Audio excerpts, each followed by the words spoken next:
Rodriguez, and I want to welcome you back to Dream Again, a show where we meet wonderful women like Tatiana here who have experienced life, been through some challenges, and have had the ability to grow, learn, help others, and to dream again.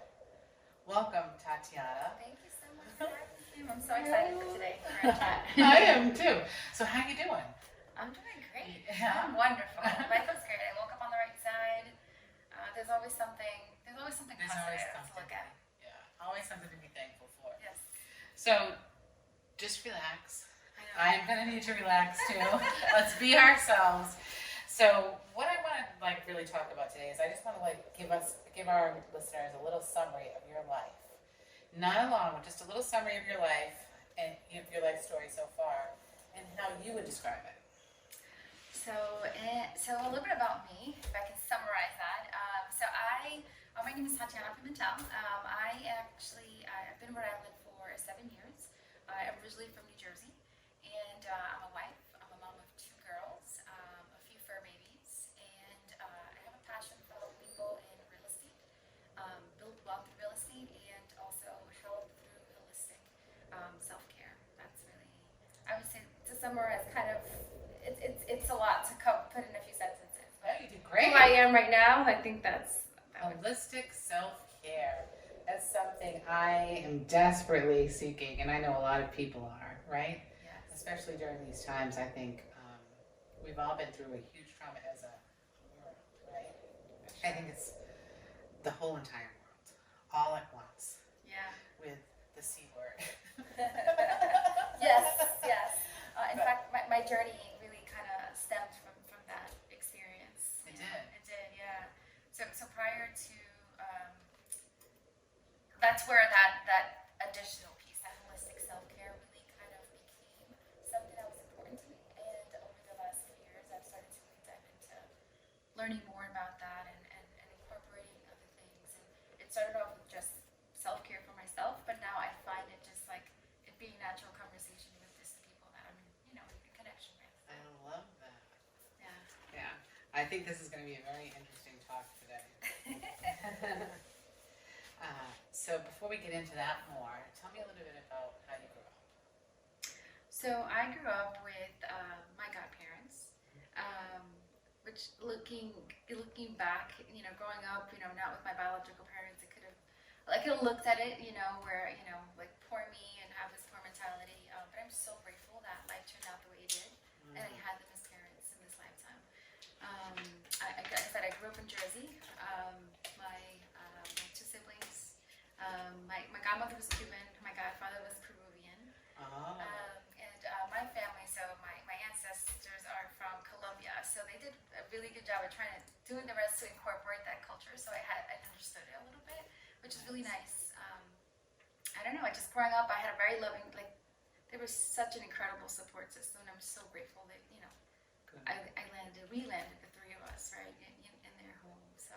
Yeah, that's great. Tell me a little bit about the Colombian culture. Like, what is your favorite thing about the Colombian culture, and then what kind is like? Yeah, I know, right? So what I know about the Colombian culture, and I got more involved as I was in my teens. So my brother, he actually married into a Colombian family, so that's where I really got a bigger grasp of it. One thing I really love about the culture is the unity. Family, they're always right? fighting, but at the end of the day, they show up for each other no matter what. Yeah. Food, spending time together, and the importance of that at the end of the day, is super important. Of course, the food, Right.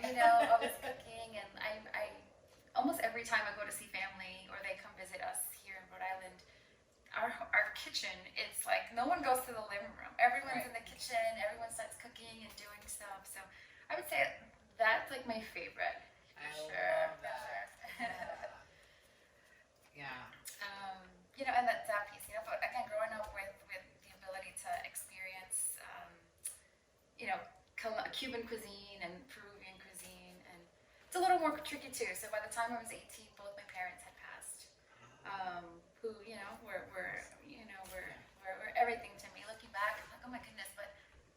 last few years I was able to have them.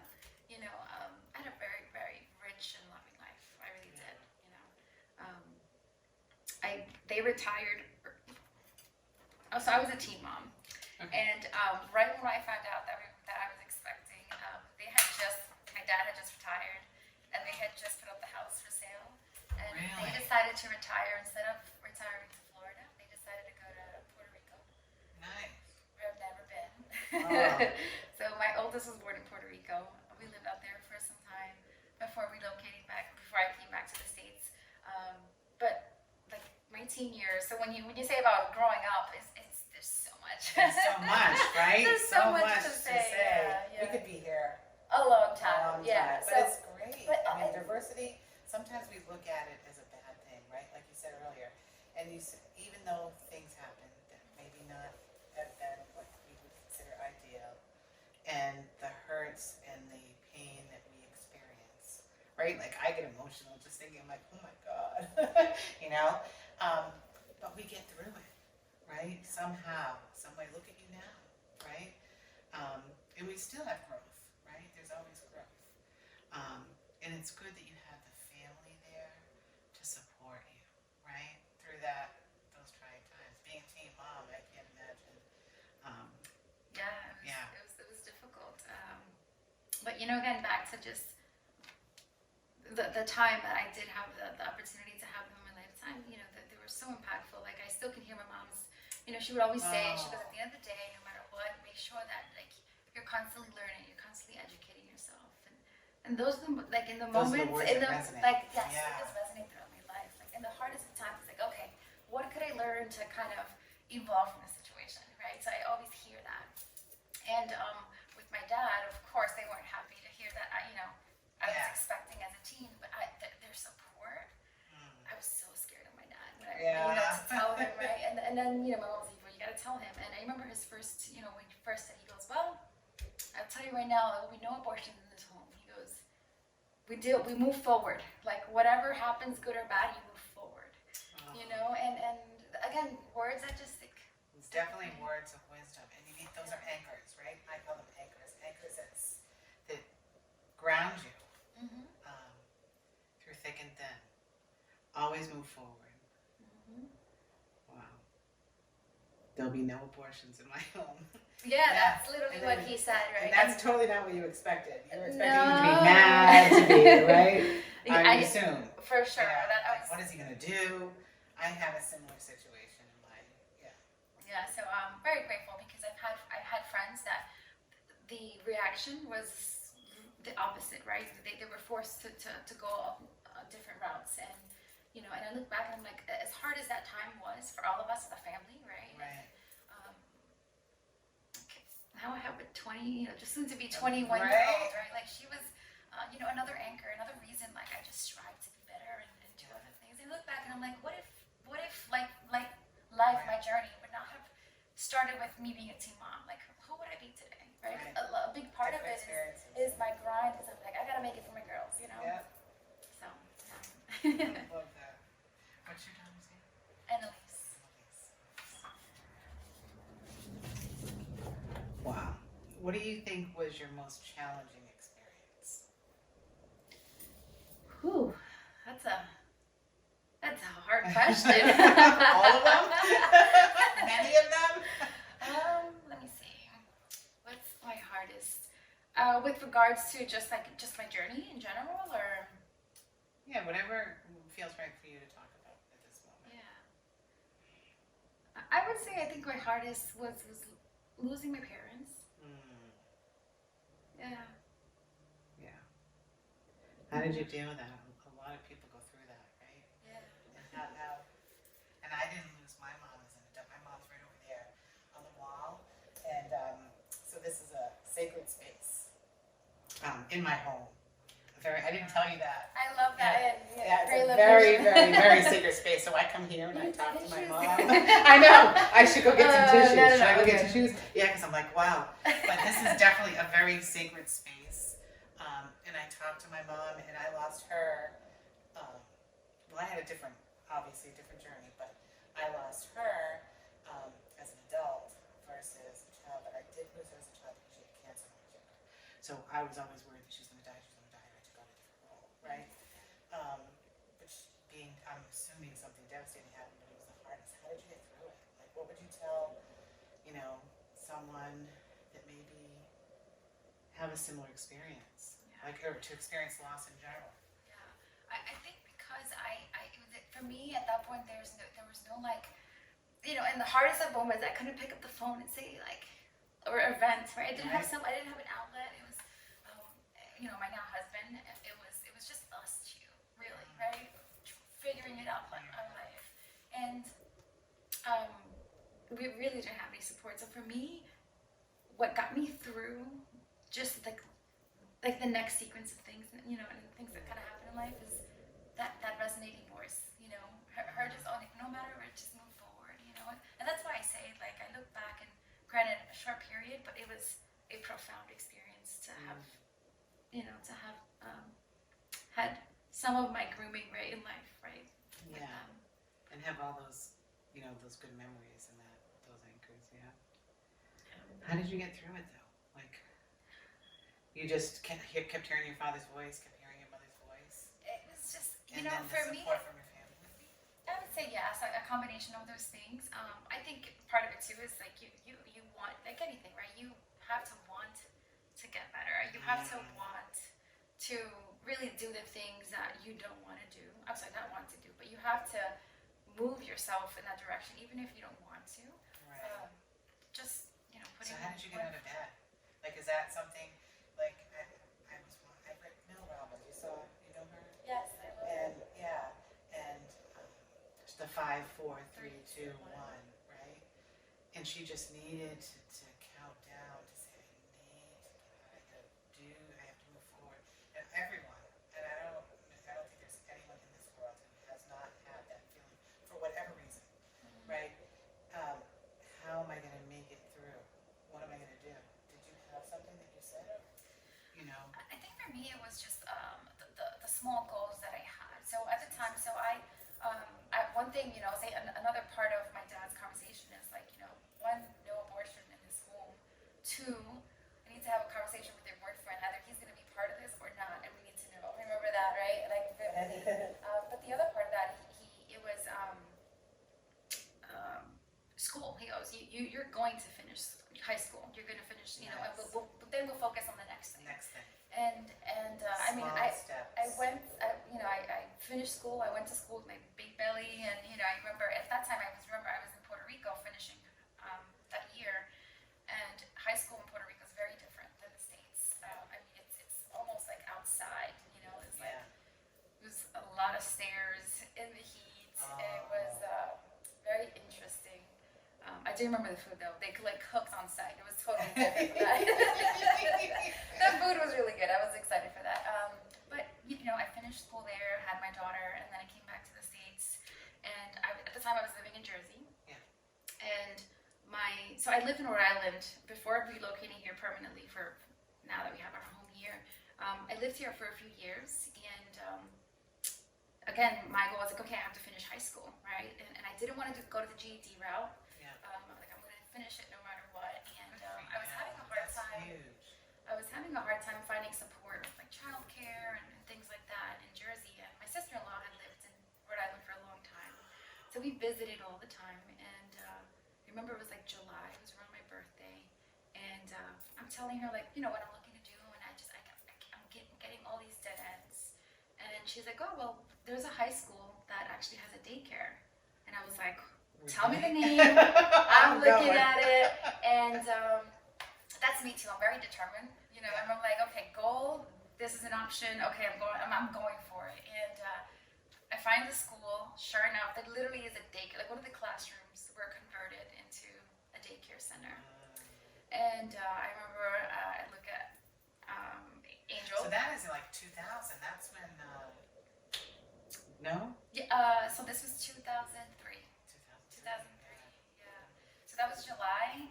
By the end of August, we were putting everything in the car that we could, and we moved. And I started school in September. Wow. So I would take my now husband, so Angel, he would drop us off at school in the morning. My daughter and me, the backpack. Mommy, we're going to school.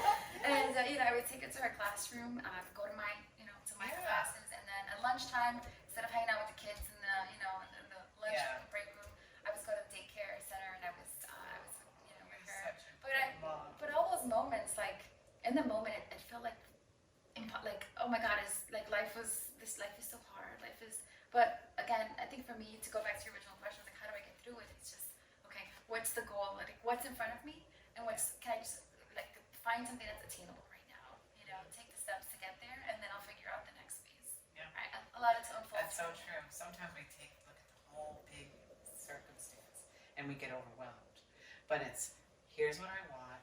How do I want it, right? Do I want it? I think you said that first. Is you have to have the desire to want to move forward. Even when you feel like you don't, you have to find a way to pull it out of you. And then have your goal, take those little steps and move forward. I love that. Yeah. And it sounds simple, right? Like those simple. But it's not always, right? No, Our mind is such a powerful thing. Don't you agree? Like your mind, what your thoughts, what you're thinking, controls how you're feeling, right? And what you do.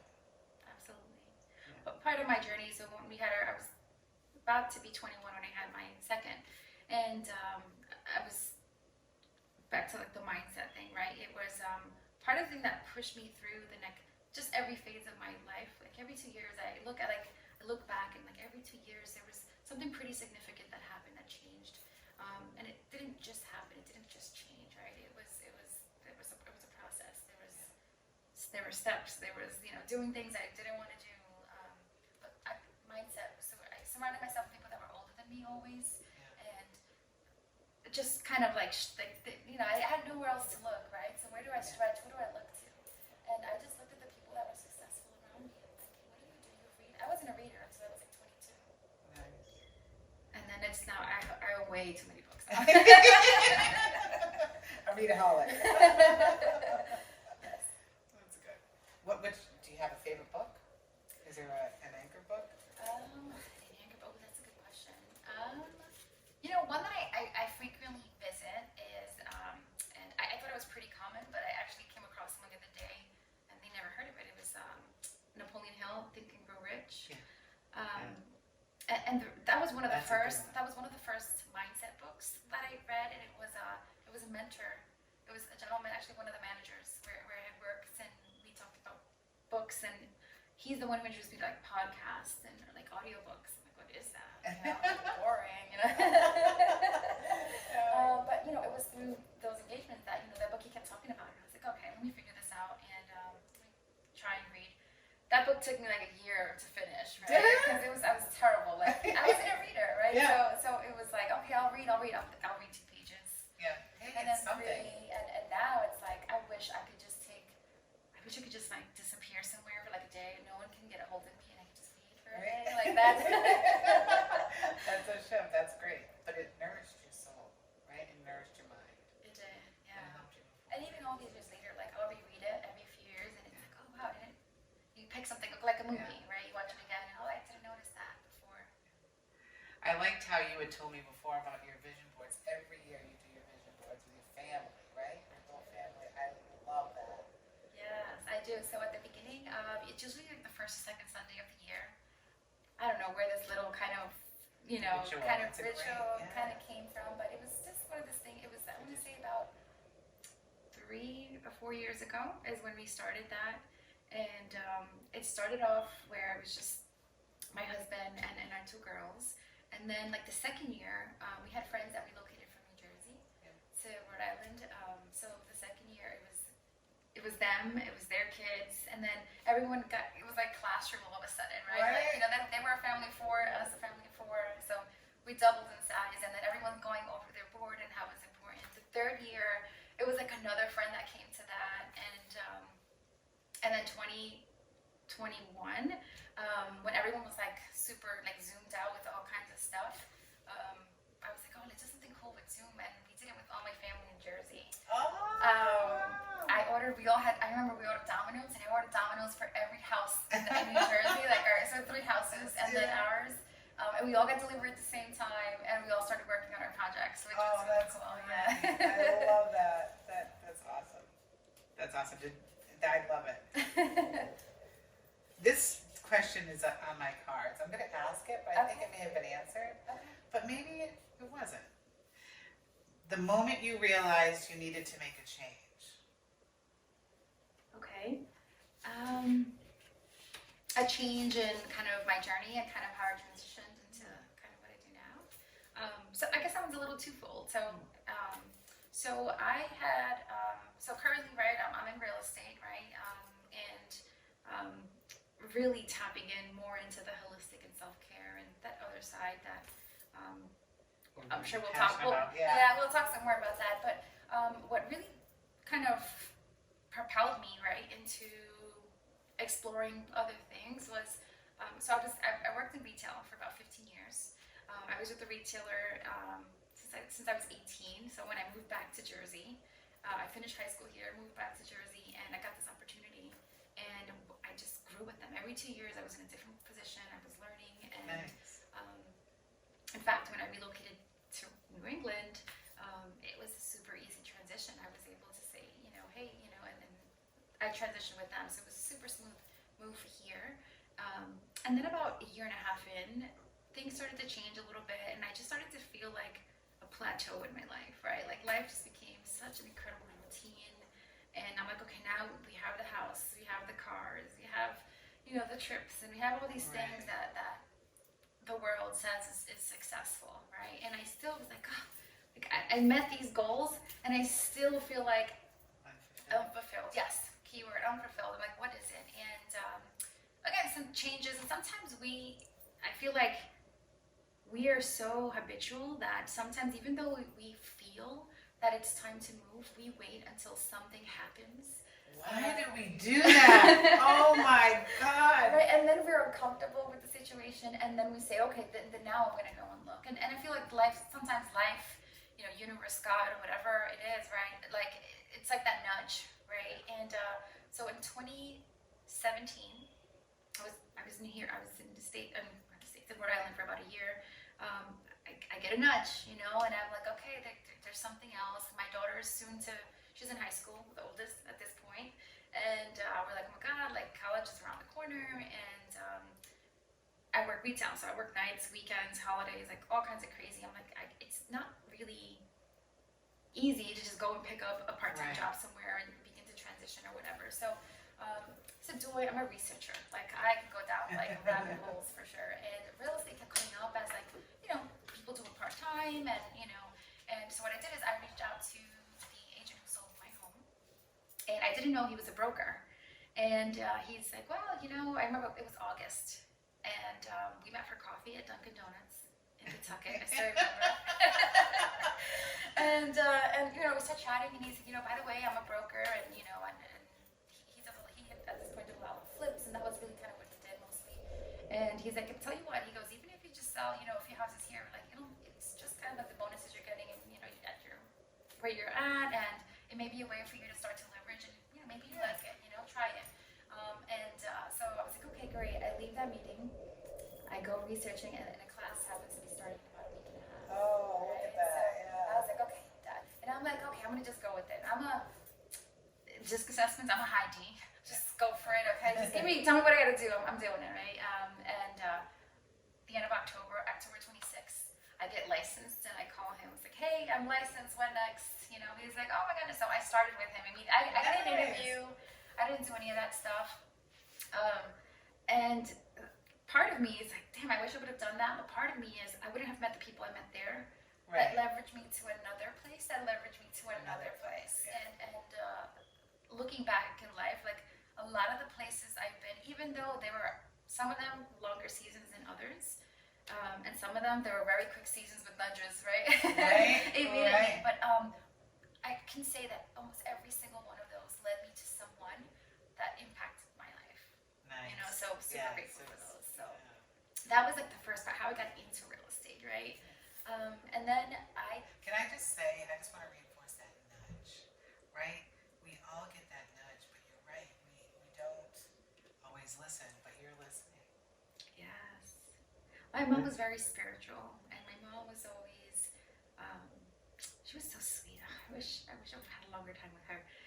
But she was just very much like that. She just kind of felt like what felt right, and doing my best to live like that a little more, kind of follow like what feels right. Um, and I'm doing that more these last few years than I've done in the past. Because before it was about grind, like goals, grind, do, achieve, and although that's still very important, I am a high achiever, and I you know, and I want to get things done. I'm learning, right, as I'm getting a little older, to just, it's okay to be still, and it's okay. Like, you don't have to be the number one, the number two, the number three. Like forget about that. Like, how does it feel to be where you are? How does it feel to just maintain? Yes. You know where you are. You know, it To doesn't be. always have to. Yes, to be. How does it feel to be? That's where I am right now in life, and I love it. I do too. I love it. Yeah. So that was, again, the first part, how I kind of got into real estate, and that journey unfolded so much more than I thought it would. So I'm going on my 6th year as a licensed agent. Congratulations. I survived the 5-year mark. A lot of people get out of it by then, right? But so I did it about 2 years, kind of here and there. I kind of worked my sphere. A lot of my peers at work. Again, I didn't have any family really here in Rhode Island or Mass. So my family became my retail family, right? And had some really great relationships. And my first, in fact, 2 of my sales guys, they wanted to buy multifamilies, right? And they knew I had no experience, but they knew my work ethic. Yeah. Right? And I in fact, the first 2 years, almost everyone that I sold a home to, they were all employees, right? They all worked with me, and you know, and I was so humbled. Like, looking back, I'm like, oh my gosh, like, they trusted me with this huge Purchase, you know, right? purchase. But again, I always go back to, I'm like, I guess, you know, they know who I am as a person. They know my work ethic, and I'm gonna, you know, make sure I take care of them, right? Right. But the first 2 guys, they wanted, I'm like, how do I service these guys? What the heck do I know about multifamily? Right? And I remember, okay, I'm gonna take care of these guys, and I'm gonna go explore and do some researching. And I found the Rhode Island Real Estate Investor Group in 2018. I love the Rhode Island Real Estate Investor Group and Frank Yes. Tatiana. So that was my journey. And I remember, so my mentor, where I ultimately transitioned to full time, he happened to be a speaker that night. And I remember, I was like, oh my God, I want to be like him. I want to, like, you know, he and his wife had this incredible team and structure. And I was like, okay, boom, that's the next goal. Mark Santos. Yes. With Premier Properties. And I remember it was my first meeting, and I was so impressed by him. And I was like, oh my gosh, you know, but I didn't go and talk to him. I was like, okay, maybe I'll see him at another, you know, event or meet up and whatnot. And that journey, so for about 1.5 years, right, I start to go to the groups. I start to understand a little more about investments, so I can better, right, service, you know, my friends and my clients. And all of a sudden, that just unveiled something to me where I was like, wow, this is the space I want to be in real estate. Helping people build wealth through real estate. And I saw how so many investors, new, seasoned, you know, good and bad experiences, right? How their lives were impacted, meaning they were able to go and do things that they were excited about, right? Or if they wanted to, I don't know, start a different business, right? They had some leverage. They had something to take care of them a little bit. Or if, you know, maybe they, I don't know, I know people that want to be stay-at-home parents for some time, right? They were given that opportunity, not given. They worked for that opportunity. Right. But a lot of people still don't understand that concept, right? And even me, right? It took me until I had 2 clients that wanted, you know, they were my leverage. There's your nudge. There was my nudge, right? They were my nudge to go and learn about that. And then about 2.5 years later, one of the lenders that I work with now very closely, that we actually both started around the same time, he's like, hey, I want to introduce you to someone. They're looking for an agent, you know, to join their team. And at the time, I'm still working full time, right? And I'm like, I don't know. And guess who he introduces me to at the event? Mark and Sarah Santos. I was like, you gotta be kidding me. I remember just a few years before, I was like, oh my gosh, like, I would love to really, you know, and I get introduced to them, and that just, again, that was just this whole other experience together. fantastic. And that's fascinating. I totally Yeah. believe in manifesting. Like, yeah, totally. You know, but you have to speak it, you have to say it. I'm a big journaler. Like, I love to journal. Yeah. And Do you journal like when? How do you journal? Like, what is your process? Do you do it in the morning? Do you do it at night? Do you do it whenever? Like, do you have a process or? yeah, so when I started, my process was so I used to have to give, if I used to open the stores, so I started around like 2015 is when I started kind of journaling. And I used to work at the time, I used to live in Jersey and I used to work in New York, so quite a drive. So I used to get there early just to make sure, because I had to cross the bridge and all that stuff. So sometimes I'd be in the parking lot, and that kind of became my habit. So I would show up about 45 minutes, sometimes an hour early, and it was like my time to just like, To do this, and that's where my journaling happened. It happened in my car while I'm waiting for the employees to arrive, because I just didn't want to get stuck in traffic, right? So it started off like that, but these days I have a morning routine, which is so precious to me, and it drives me insane when I have to adjust it a little bit, because I feel like it's like not a great domino effect for the rest of the day. But I drop my daughter off, at the bus stop at 6:30, and then between 6:30 and 9, I'm sorry, in 8:30, that's like my me time. You know, I drop her off, I get home, and then it goes, I get a cup of tea, and then, I go on my yoga mat. That's like my focus time. I love my yoga mat. It's my sacred little space. Whether it's like, even if it's not yoga, right? I'll go have my cup of tea on it, and then I have my journal. And so these days, that's much more, It's evolved. what it looks like, and I love it. Like when I don't have that time for whatever reason to do that, it definitely impacts the rest of my day. Yeah. Those I love that sacred space in your tea. Are you gonna talk about teas today or no? Oh yes, I am. Okay. I can't wait. Oh, you're gonna love it. Oh, that was my last question on that. So let's just oh no, here it is. Biggest life lesson. Biggest life lesson.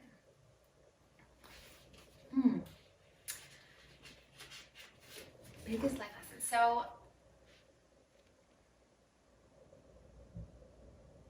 that every season, good or bad, you meet people that you're supposed to in that season. And I know I touched on this a little bit. Yeah. But I mean, I look back and I can see, even in the moments where, like, I got nudges, right? There were some incredible people, relationships I learned are some of the most important things. I look these last 6 years, so I worked for this company for 15 years, right? At different locations in Jersey and New York, and then transitioned here, and my life was work, like work all day, come home, get some errands done. I was like this hamster wheel of a life, and I didn't really have the opportunity to build relationships. Like, everything was work, like there was nothing outside. I had no hobbies. I just found a hobby, like in 2021, which we're gonna talk I about. can't wait. I know. I was gonna say, oh, I can't wait. But and many people live like that, right? Yeah, So, but now I look at my life and I'm like, it's so rich with relationships. It's so rich with experiences and connecting with people that I like. Since I've started to share my passions and what excite me, I'm recognizing that people appreciate more like authenticity and who you are, and curiosity. It's like, tell me Because your more whole about that. body and your character just comes alive. Yeah. It does. It does. I have people like, oh my god, you just lit up talking about, metal. But yeah, I would say, my biggest life lesson is, appreciate every season. And relationships are so important, right? Connection, community. And I look back, I'm like, I don't think I want to go anywhere else. Like, I have such a incredible community here, and some of it is real estate, some of it is just women empowerment, some of it is holistic self-care, some of it is like, now, one of the things I'm doing now, it's like, I do a lot of coffee dates, Oh, you did the coffee dates? I do a lot of coffee dates with people, right? And I'm like, I'm transitioning to like tea places. So Nice. I'm introducing people There's a to great tea. I know it's a little far away, but in Millis, Massachusetts, there's this little tea place called Nirvana, and I just love it. We should go there. We'll have to do a tea date there. And then the other one I'm adding to that, I come back to relationships, like is walking, like grab some tea or grab some coffee, and let's just go for a walk at the park. And that's like our, I want to, this year, instead of trying to focus and make so many other connections, I have such an incredible circle of people around me, and I want to nurture those. I want to go back out and say, hey Kim, we haven't talked in a while. How you been? Yeah. Let's go have some tea, That's right? exactly, yes. That's part of my focus this year is building stronger relationships with the people that I already have. I have like over 1,000 people on my phone. My daughter was like, how do you have that many? Yeah. It's good. It's good. But yes, you don't want superficial, right?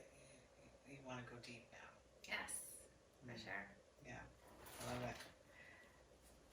Relationships are, definitely, I think a lot of us who work, we sacrifice sometimes the relationships and the value that they bring, because why are we on this earth, right?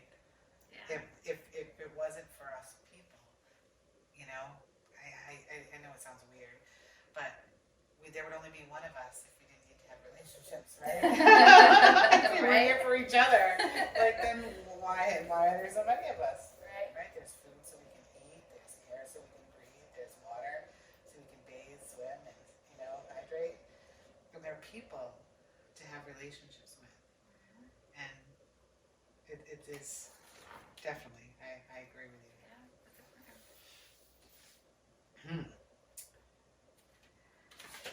We could. What would you? Do you want to have business? Do you want to move right into business? Wherever this is flowing, let's go with flow.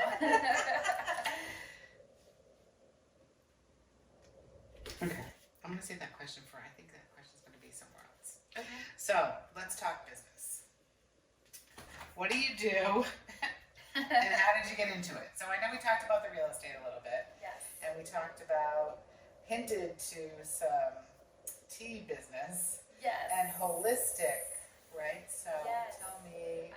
So at the beginning of this year, so a few things really kind of happened. So for just about 2 years, right? I exclusively, right? I was just working with people who were purchasing multifamily properties, right? Really learn that space. Still learning, right? There's always something to learn. But for 2 years, I lived and breathed that space, and I'm so grateful that I did, because it's so funny. I had this imposter syndrome, like right in the beginning of this, and now it's like, okay, I can have an intelligent conversation, right? But it took effort. It took me like reading after 1,000 showings and all these other things, and that transition. I've since then I've met my business partner, so I'm learning the power of leverage and the power of having a support system, right?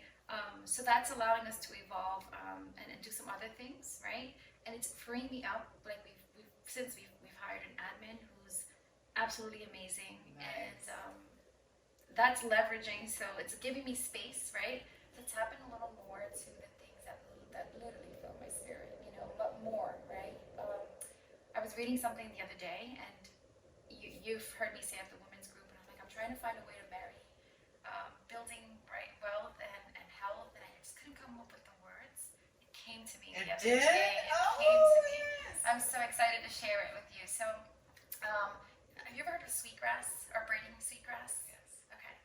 There's a book actually called Braiding Sweetgrass. Really good book, and I don't remember where, if it was a podcast. No, it was a podcast. I was reading something, and it was talking about sweetgrass and braiding sweetgrass, and it came to me: braiding love, health, and wealth.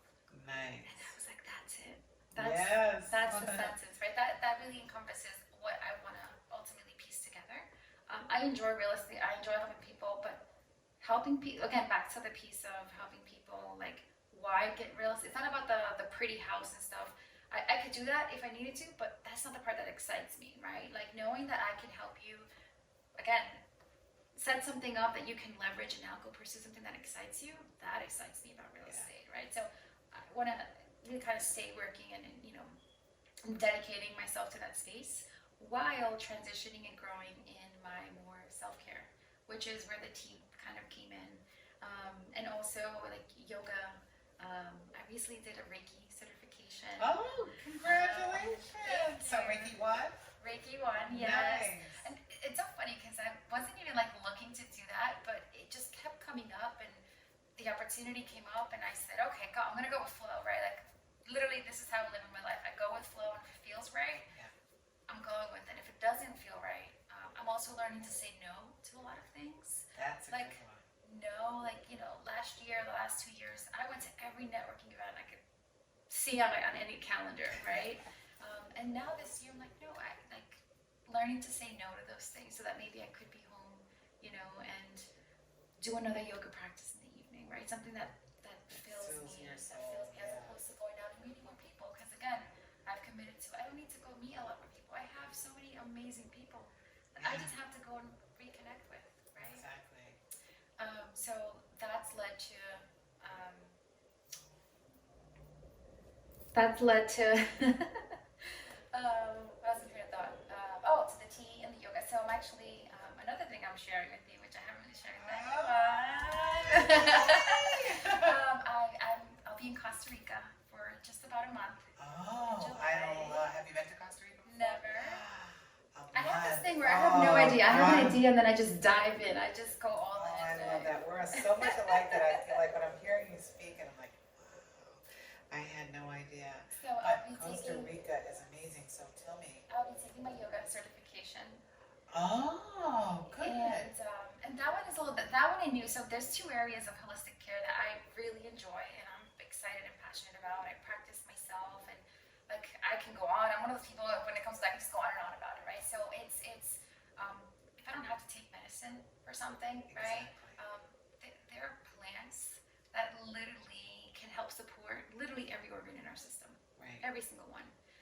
Granted, if you're at the point and you need, right, you need to have medication, that's a different story. But like, for example, a headache, right? Like you don't have to necessarily go for the Tylenol or the ibuprofen. Right. You could take rosemary. You could take, there's so many other herbs that you can put some blends together. Right. PMS blends. We don't need Milo. We don't do Milo in my house. Yeah. We make our own custom blends. Some for pain, some for dealing with the hormones. Are we all crazy with our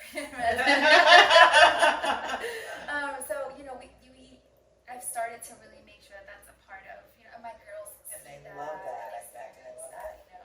They do. It's so funny. So it's like, Mom, can you make me a blend for this or Mom, can you make me for that? And I really enjoy that. It really kind of connects us, in a different way as well.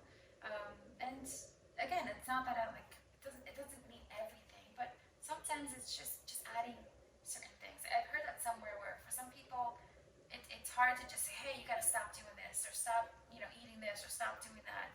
Many times it's just adding something to what you're already doing. Yeah. And slowly you start to transition out of, some other habits, right? So instead of reaching for the Tylenol, how about you just add some kind of herbal. Small steps again, right? Yeah, little things. You can make major shifts with small steps. Or radical change. My son said to me, and we were talking about some changes, and he said, I forget what it was the word he used. I have the word radical in my head right now, but I don't think it was the word radical. But he says, Mom, whenever there's something I want to do, if there's like a big change coming about, he goes, I'm just going to use the word radical. Radical change. I like that. He said, and I think what it really means is make the decision. It's there. That nudge, right? That nudge is there, and you're feeling the nudge. And you're either going to jump in and just have faith and go for it, like you're going to this yoga thing, right? 1 month, and you're going to be certified to teach yoga. Yes. Wow. Which has my mind going in so many different ways, right? Because now I'm like, oh my goodness, I want to do something with Desi where maybe we're doing something at the Women's Investor Group, and we can talk about that, right? Like that piece of the real estate. I love that group so much. It's a great group. It really is. And doing something to just share. So my husband always told me, he goes, you're just been a teacher, and I'm like, in my mind I just thought traditional teacher, right? But as I've grown and evolved, and said, I learned that I've always been an educator at heart. Like everything I learn, like I want to be able to pass that on. And a lot of in fact, every single one of my clients on the real estate side of things, it's not so much the transaction, right? Because it's you can use a checklist, right? But with a lot of them, it's like I spend the time to make sure like I'm doing the best I can. They walk away feeling like confident, right? Because many of them are first time investors. Yeah. And there's so much content, there's so much information out there, and it's like, who do you listen to? And not that one person's wrong, it's like everyone's at different stages. Right. So Everyone's at different stages. There's different opinions, but exactly, right? So how do you, so okay, that's just one example, right? And then even with like my teas and stuff, right? So starting to make certain blends, and it's so funny because if it wasn't for Desi, right? So Desi is someone I met at the real estate investor group. yeah. So many of my friendships, and my family here in Rhode Island, really stemmed from that group. Yeah. So grateful, right? That I had the nudge to get the license. Right. That I had the nudge to learn about real estate and on the multifamily because my clients did. So again, Right. this if you look back, I think for you as well, right? If you were really sit and think about like all the dominoes that led you to that seat right there. Yeah. Yeah. Right? I love you. So tea right now is and yoga, just blending that and incorporating that and learning, educating myself, right? So that I could be confident and at some point be able to, educate others in that space, right? Just like when I started off, a few years ago, learning about investments, right? I felt like there was so much to learn and I couldn't do it, and I'm a little bit in that stage, I'm still able to do some work, but I've learned too, I've already dedicated time. Like I've taken herbalism like certifications, and I've done, I've invested money, time, energy, and at some point, like I have to kind of like pep myself. And it's like, hey, you did it. Like you could probably have a little more of an intelligent conversation than someone who doesn't. So that's kind of like my chat to myself. Like you're enough. You have enough information to have a conversation or to help someone, right? Yeah. That's so true. And even if you're just getting started in things, right? You have a little bit of education. And the only way you move forward is by taking action, right? So you can learn. And some people get paralyzed by learning. I don't know why this is coming to me now, but some people get paralyzed by learning. They learn.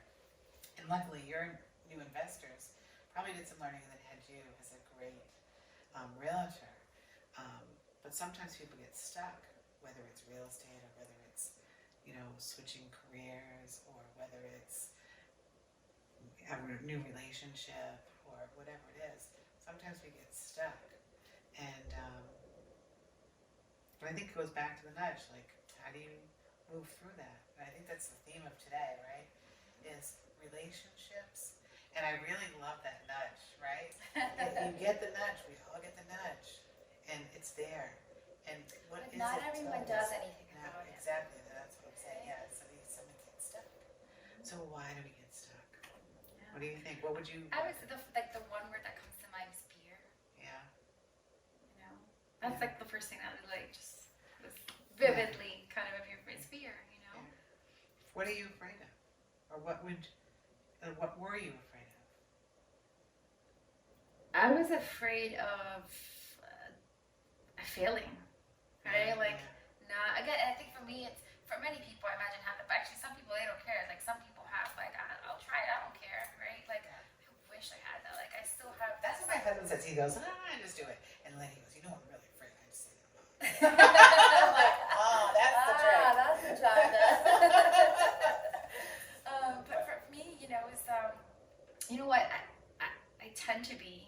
There's no such thing as perfection, right? But one of the things that has kept me maybe not moving as quickly as I could have on certain nudges, right? Yeah. Is the fact that I'm like, okay, it has to be the perfect time, and it has to line perfectly, and like everything has to be perfectly lined pretty much. Right, and everything has to be ready. So and I've totally been in that position where I'm waiting, right? And who am I waiting for though? Hello. Who's gonna align life for me? So again, it's back to those conversations, and my mom's resonating like make sure you're always educating yourself, like you're always learning that you're. She always says to me, because you could do anything in this lifetime, whatever you want to be, I remember her saying that to me. What do you want to be? Yeah. you could be, like, I didn't even have the answer. She goes, like, whatever thought came to mind, then you could do it. You can. So that always sticks with me too. In the And keep moments, moving forward. where I'm like, okay, I'm waiting for things to line up, right? And then, that little voice comes in, and then I'm like, okay, then it's like, okay, make the phone call, Nice. make the, go and show up, or whatever that very small next step is, right? Just do that one thing and see where that lies. This is such a great conversation. Okay, in your opinion, what does it take to be a successful investor or business? So, in my opinion, I think it is being adaptable. Because so much you could plan and do as much as you can, but there will always be circumstances that are unpredicted, and even relationships, right? I've seen people go into business together and then things not pan out, and so there's being adaptable, being resourceful, for sure, and surrounding yourself around intelligent people Right. that you could. That's one thing I've always. I come back to the relationships, right? I've grown so much because I surround myself with amazing people. Like, really, that is. I've had people like, oh my God, I see you do this and I see you do that. How do you? I'm like, I show up to places that, like, I look up to a few people in the room and I'm like, okay, like, I need to talk with them, right? Like, how can I? They learn from someone, right? Right. Like, it took me a long time to feel that confident to say, not to sound cocky, but like, what makes them more special than me? Yeah. And Yeah. grit, showing up, Yeah. having the right people around you. Yeah. That was a long answer. No, that's a good answer. No, it's a good answer, because a lot of, it's this cycle that we go through in the self-talk and how we process information and how we feel about our own self-worth and self-love, which is something that you've learned, right? And you're doing right now. You want to bring those things together, and I love it. Yeah, it's good. I have this vision of, again, blending these two things together, and I don't know if I've shared this with you in the past, but like, at some point, and I used to call it my retirement dream. Oh yeah. I'm taking the word retirement out of that statement, right? And I want to create a space where there's community, right? So there's like there's yoga spaces, right? There's and that's just one piece of it, right? But then there's like a tea house. There's and it's not just to sell tea, but there's that also concept that you get to experience it and you get to actually learn a little bit, right? About if you're interested, right? Having exposure, I think, is the super important. I didn't have exposure to yoga or herbalism or energy healing or anything. I didn't have exposure to that in my upbringing, really. I grew up, and I don't think I said this, but I grew up in the hood. Like, I could be Catholic, but I could get hood real quick. I didn't have that access. Yeah. Right? It was later in life where I think my first yoga class was like at a gym, right? And then that opened up the next thing.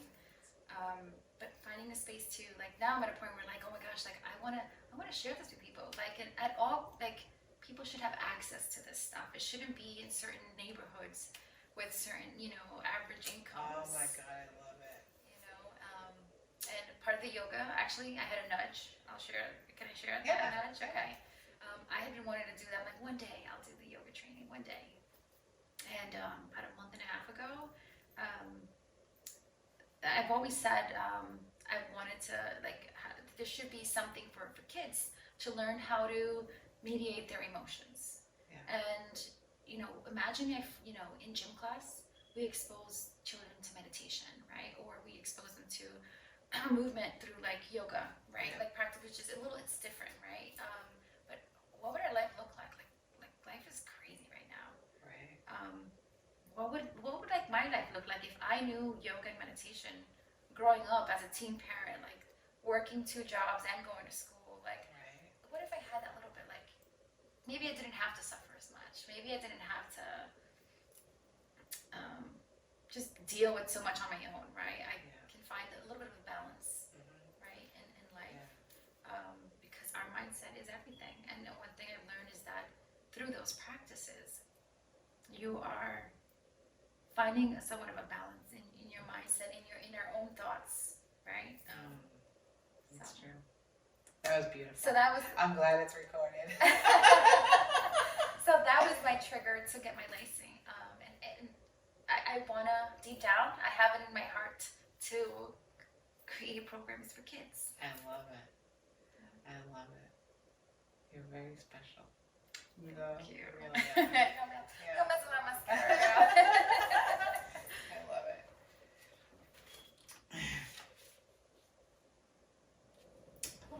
What would you tell someone who needs a little inspiration?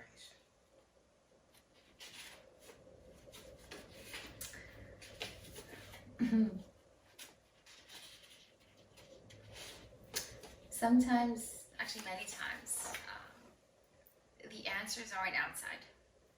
It's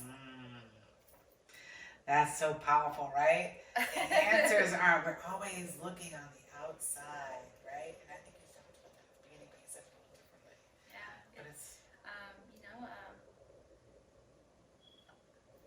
The practice of journaling has been so instrumental in my life. For whether it's journaling for just daily things I want to accomplish. And by the way, that's a whole other conversation. Like I've accomplished so much. I look back and I'm like, wow, I did it.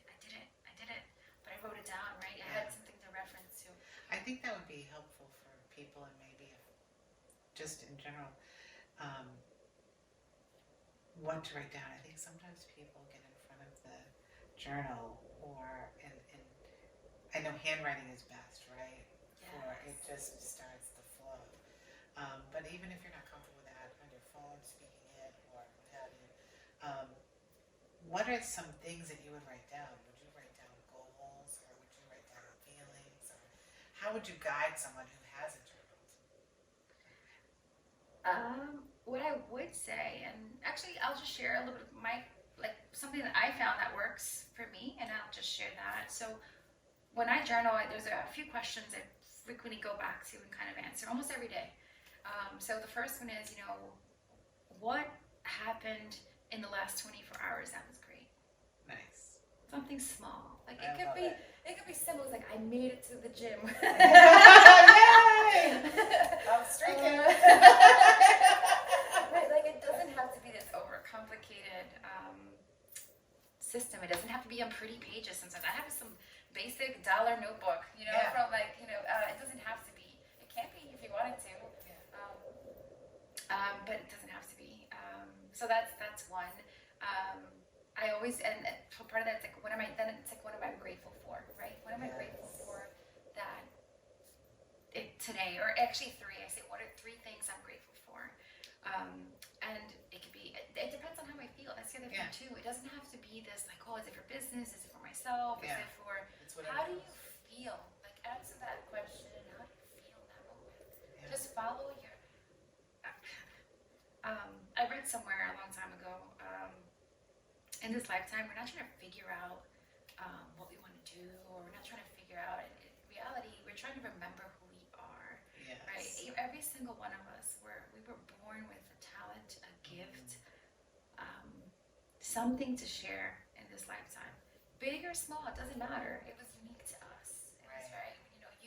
You're creating and you're tapping into something that, again, is unique to you, right? And you bless others around you just by being and owning that, right? But going down the discovery path, right? What that looked like. So for me, for many people, we get stuck in the rat race of what success looks like, and many people never find that, their last breath and didn't look, they didn't accomplish anything they hoped, because they thought they had more time, or they thought that the next steps would unveil for them, right? Right. So I go back to books because now I have a gazillion books. There's this one. There's a book where this lady was a nursing home. She worked at a nursing home, and the book came about because she would have conversations with these, elderly patients. patients to the nursing home, and she began to ask them, you know, what are some things you regret, and what are some things you wish you would have accomplished, and through those conversations, that's what inspired her to create this book, where she wrote about like why are we waiting for let's live with no regrets, right? Like do all the things, even if they're scary, even if what if you fail? So what? Guess what? You did it. Yeah. Even if you failed, you can now say, okay, damn it, that didn't work. Right. You know, but so many of us are scared of that, myself included. Oh yeah. You know, There's probably a million other things I could do, but that or I could have done, but I didn't do it because I was thinking about, oh, what are people going to say about me, or what is my family going to think about that? Yeah. Like even like my whole spiritual journey and like yoga, like I have family that are so Christian, where yoga in their mind, it's like, oh my God, you know. Yeah. Still. So to share that, you know, like I'm like, okay, you know what? So what? This is my life. Right. I need to live in my truth and what fills my spirit, right? What makes me, what lights me up? What like you see my face light up, and like what is it? Right? Because like tomorrow is not promised. You really didn't talk much about your spiritual journey. I don't think, or maybe I missed it. And is it okay to talk about? I did not. Yeah, I can talk about that. So, you know, growing up, I grew up Catholic, and I grew up I went to Catholic school. I just remember just having flashbacks of like school and stuff. Did you have to wear uniform? I totally did. I was the girl like I'd get dropped off with my skirt to here, and then and they drive away, and I'd roll it up. Yeah, I do remember the uniforms. And you know, again, grateful for that experience. It's not. I don't at this point in my life, I don't necessarily say I follow a specific religion or this or that. I've learned that you could show up to church and you could do the ritualistic stuff, and you could show up to wherever that place might be, right? But if you're not feeling your spirit, or if you're not having that connection, then that doesn't matter. You're showing up for what? Just because of what everybody else thinks. That's what you're supposed to do, right? Right. Or, yeah. Yeah. So for me, And it is a different feeling, right? When you're connected, when you're tapped in, when you're in the, I don't know what you call it, but I'm just using different words because everyone calls something different. But when you're connected to spirit, or when you're feeling that you have some, your soul is alive, right? Do you know what I mean by that? Yeah. It is very different, and for so many people, especially like culturally or family, I think for me it was a blessing too. I look back again and I'm like, oh my gosh, imagine if I would have been brought up with like my family like by my side, like maybe I would not have evolved or be as confident in the things that I do and say because of that fear. And for a long time, it was just kind of going with the flow. I showed up. I mean, for a long time, I showed up to church. I was like those crazy like church family people going. Like they would be there like Thursday, Friday, Saturday, Sunday, like all kinds of events. And I'm grateful because I had great community and made some really great extensions of the family, right? But there was still something that just like I don't know. It wasn't, and it wasn't until I was away from my family. So when I relocated to Rhode Island, where I was then truly alone. And then I was then able to, again, back to that, like, the answers are within. We don't need to go and ask our friends and family, hey, what do you think about this? What do you think about that? Or like, sometimes just spending time with yourself. That could be scary for some people too, right? Like, our thoughts sometimes, right? Like, can be very dark depending on where you are in life and what's happening. But when you learn you just, again, you have to decide. You have to decide, okay, I'm gonna sit and do, and do the work in myself. Yes. It all goes back to decision. Yeah, it does. And it's hard sometimes. Like even like making a decision, but it's like, okay, now what? I'm deciding I want to do this. Now what? Right? And it's one step in front of the other. What's the very next small thing you could do? Okay, turn on a candle and go sit with yourself. And what does meditating look like, right? It's hard to meditate.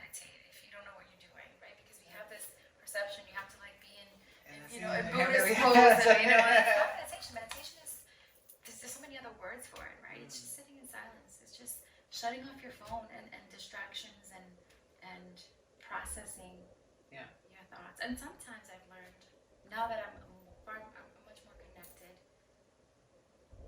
to God, right, to spirit, I've learned to tap into my intuition a lot more. We all have this intuition, and many people don't. They just whatever, you know. But what I've learned is every time I follow my intuition, every time I have a thought that kind of comes through, and I follow that, or whether it's saying no to something, or it's okay, like I don't want to show up, I'm tired, I don't want to do that. It's like, no, go, right? And then I show up. Something like I've never had something not line up how it wasn't supposed to. If that makes sense. I get it. And it took a while to get there, but I think again, you just have to sit and do the work. You know.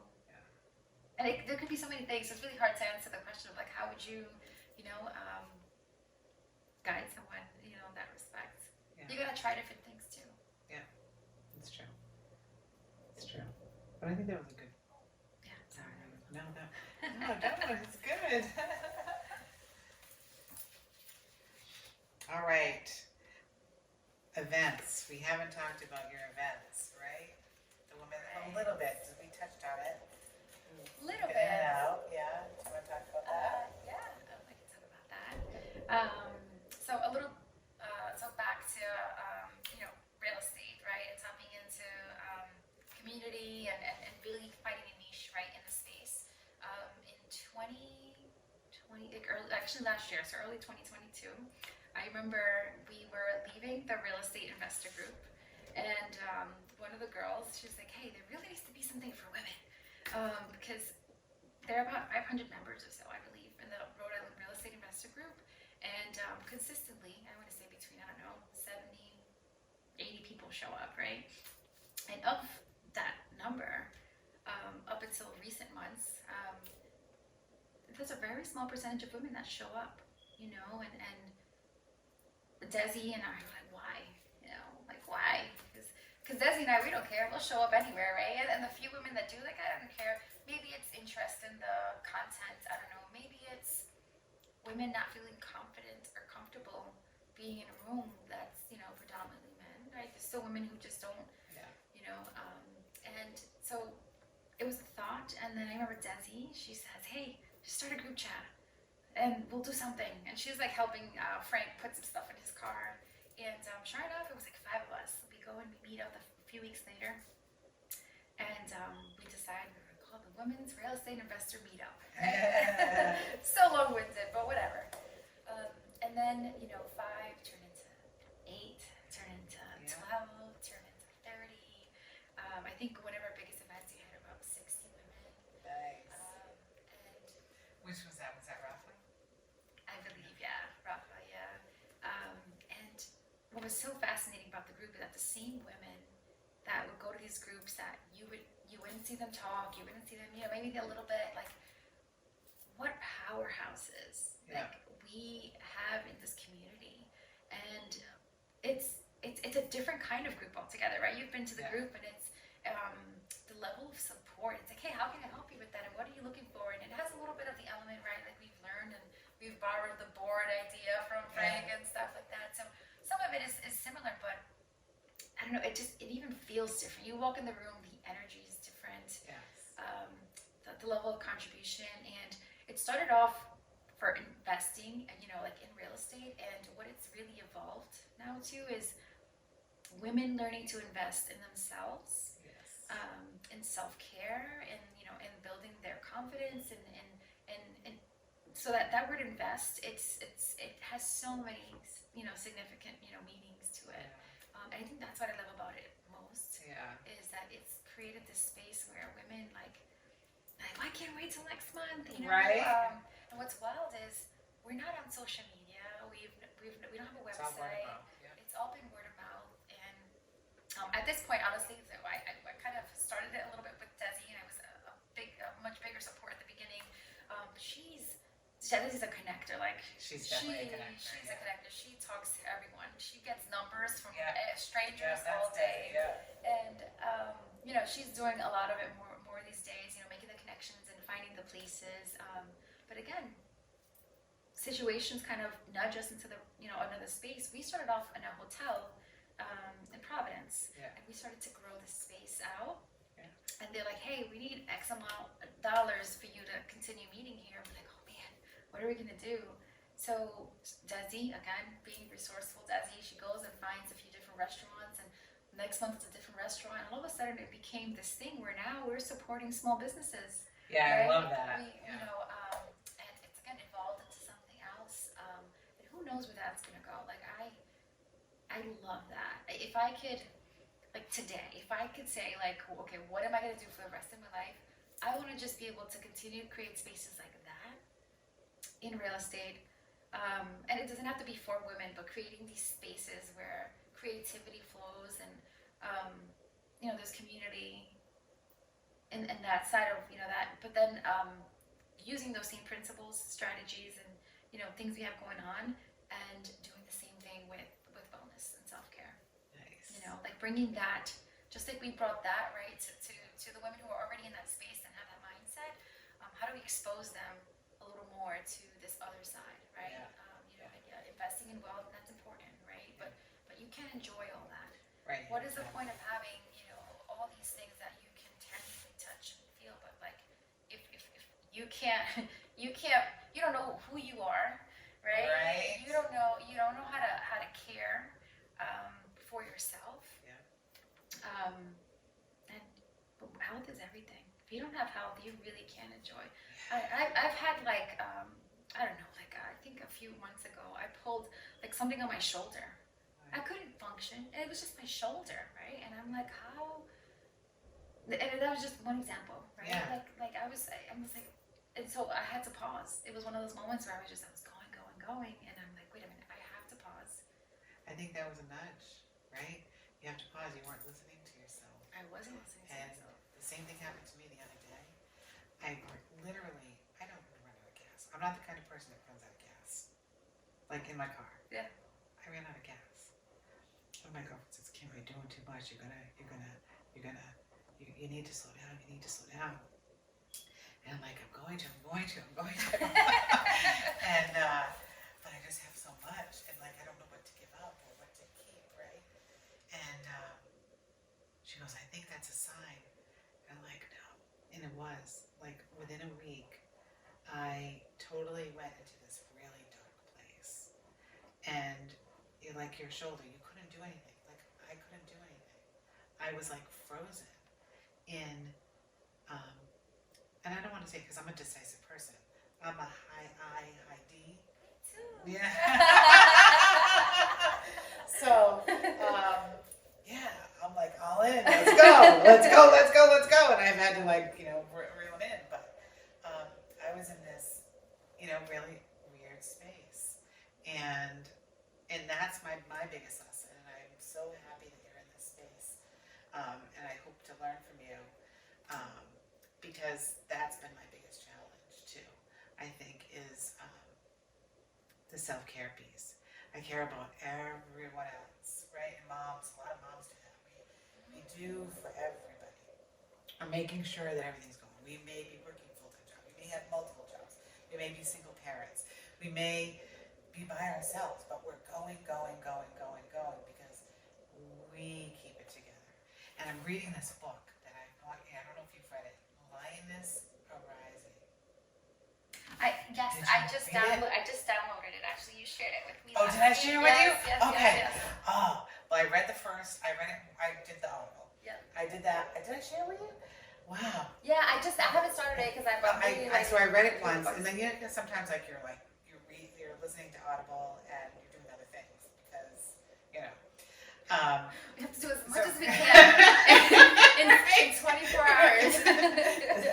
Because we're gonna, but and then I started reading it again, and this time I'm reading it more slower, right?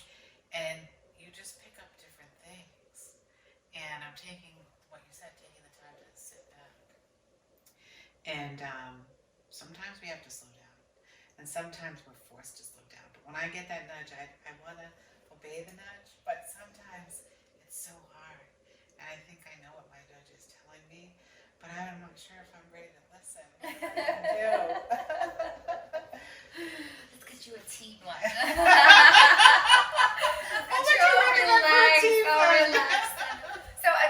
So back to the whole nudging, right? Of things.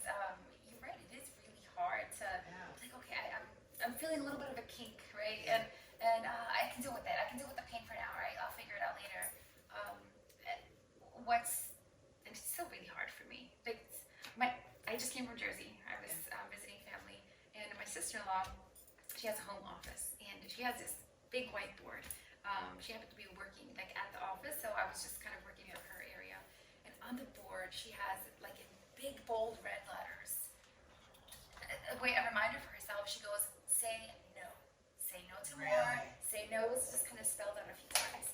And I asked her, I was like, like what's that? She goes, "It's so hard for me to say no to people, or say no to things, or say no to yes. I'll take, I'll stay a little later in the office, or obviously because we want to be helpful." And she's like, "But every time I'm saying every time I'm saying yes to someone else, I'm saying no to myself. I'm saying no to your brother. I don't show up, at home as early as I wanted to. I'm saying no to myself. Maybe I just want to, relax and, enjoy the sunset, on the home that we work so hard at, That's the other thing, right? Like we work because we want to accomplish these things, and we do, but do we get to enjoy them? Right. And even embrace and savor like the small wins. Yeah. Recently, actually, the first time I got the opportunity to make some tea blending, right, was here, and I'm so grateful for that experience. I want to be able to focus on that, right? Like I truly do, but at the same time, that I don't have the luxury at this time to be all in on that, and I know that, even though I want to, and I want to say, okay, I'm doing it, I could, but I'm going to burn myself out doing it, right? So if it means, maybe I'll make, like pop-up blends. Every now and then I'll make some, blend, and I'll do a pop-up when it feels right.